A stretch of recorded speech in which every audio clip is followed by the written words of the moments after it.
AI, machines were built to follow our specific instructions. They did things based on conditions we programmed into them. They were rules-based, but AI is different. Instead of giving machines instructions on what to do and how to do it, we train them to think and do things on their own, like raising a child. This is why people call AI a black box. It turns your input into an output based on similar things you've shown it in the past, but you don't know what's happening in the box exactly. AI basically combines your input in the moment with the data it's been trained on to generate an output. And there's 3 types of AI boxes you should know about, and you can differentiate them based on their output. First, we have predictive AI, which labels things based on prior data, like marking an email as spam, identifying someone in a picture, or recommending what you should watch. Generative AI creates new content like text, images, and videos. Agentic AI outputs actions based on a given task, like self-driving cars. They take a destination as an input, then they plan the trip, drive the car while stopping at traffic lights, following speed limits, and not running over pedestrians. Another example is AI agents like cloud computer use. If you give them a task, they can access your computer, apps, or accounts to execute actions on your behalf.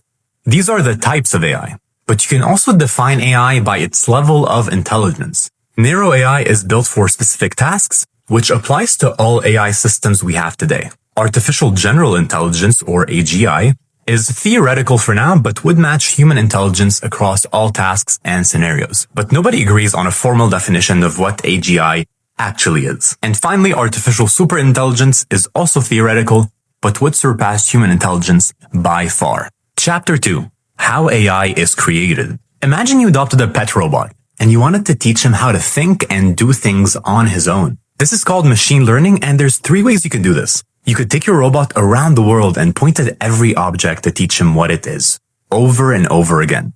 You're spoon-feeding him information until he recognizes what each thing is. This is supervised learning, and you're feeding a machine a sandwich of labeled data like reviews, emails, and even x-rays. You could also take a hands-off approach by letting him learn on his own. Imagine you were leaving the house and you told your robot to sort the dishes. It would start grouping things based on similarities in shape, size, and color. This is unsupervised learning, and it powers systems that group similar items when you're shopping, browsing pictures, or getting song recommendations. The final way you could teach him is with positive and negative reinforcement, like a coach. Imagine you asked your robot to make you a smoothie. It has no idea how to do it at first, so it starts experimenting with random recipes. After you taste each smoothie, you give it a thumbs up or a thumbs down. Over time, the robot learns to make smoothies just the way you like them. This is reinforcement learning, and it's one of the ways ChatGPT was trained to improve its answers, and the reason why your algorithm knows you too well. Creating intelligent machines isn't just about the training method. It's also about the quality of data that you use. If your robot learns from low-quality information, he'll only give you low-quality results. Garbage in, garbage out. High-quality data is more valuable than ever, but we might run out of it soon. One research group predicts that we'll run out of publicly available data between 2026 and 2032 at the current pace of AI development. This is why AI companies are signing expensive licensing deals to find new training data. The other solution being explored is using synthetic data generated by AI to create new training. Chapter 3. How AI becomes biased. Training an AI system is like raising a child. The parents play a big role in deciding the values they teach them, what they can watch on TV, and where they live. And these factors shape a child's worldview. Imagine a child who grew up in Antarctica and the only animal they ever saw was a penguin. They would think that penguins are the only animals in the world, but they have an incomplete worldview because they haven't seen all the other animals that exist. AI has the same problem, which can limit its abilities, but also create unfavorable outcomes for some people. And this bias can come from different sources. First, the beliefs and values of people can influence how AI systems are designed and trained. If the child's father was an avid penguin enthusiast, he might constantly talk about how penguins are the best animals on Earth. The child would adopt the same belief because it's all they've been exposed to. And this is the same reason why some chatbots will respond differently if you ask them controversial questions. Bias can also exist within the training data if it has any imbalances that ignore the nuances of the world. If the parents only give their child books about penguins, there is no way for them to learn about new and different species. This is why language models might give you lower quality responses in languages other than English. Bias can also emerge from incorrect and oversimplistic rules that a machine identifies during training. The child who has only seen penguins would think that animals are only creatures that are black,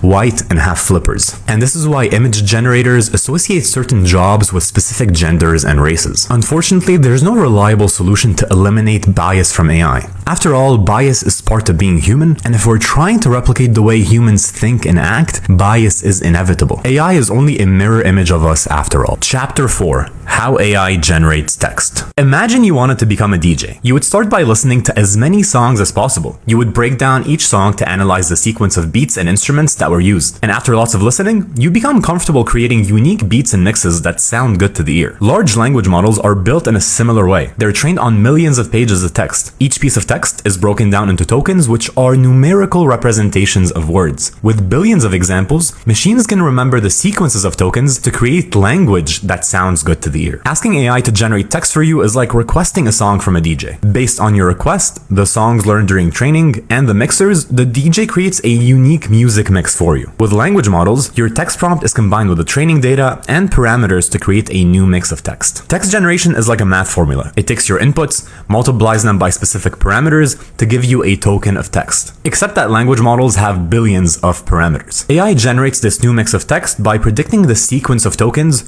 one at a time based on all previous tokens. And each token is the result of hundreds of billions of calculations. Like a DJ anxiously trying to keep the crowd going after every beat switch. But sometimes things go wrong. Since every token is a best guess, these guesses can be wrong when asking for factual information. These are called hallucinations. Remember that language models are text generators, not truth generators. Chapter 5. How AI generates images. Imagine you were a sculptor and someone asks you to make a statue. You would get a stone block and start chiseling away until you get your masterpiece. AI generates images in a similar way. It starts with an image full of random pixels and gradually adjusts them until you get the final result. But how does it do that? The process is called diffusion. These models are trained on billions of images with text descriptions. But machines don't see images like we do. They see them as grids of pixels, and each pixel is represented by 3 numbers for red, green, and blue. When you train an AI model on billions of images, it starts recognizing what words are associated with which pixel patterns and values. This creates a multi-dimensional map called the latent space, and it maps specific features like a shape, artistic style, or color to their pixel values and patterns. To capture all these fine details, these models are trained by taking each image and slowly randomizing all the pixels until it becomes pure noise. Then the model is trained to reverse the process to reconstruct the original image. So when you ask AI to make an image for you,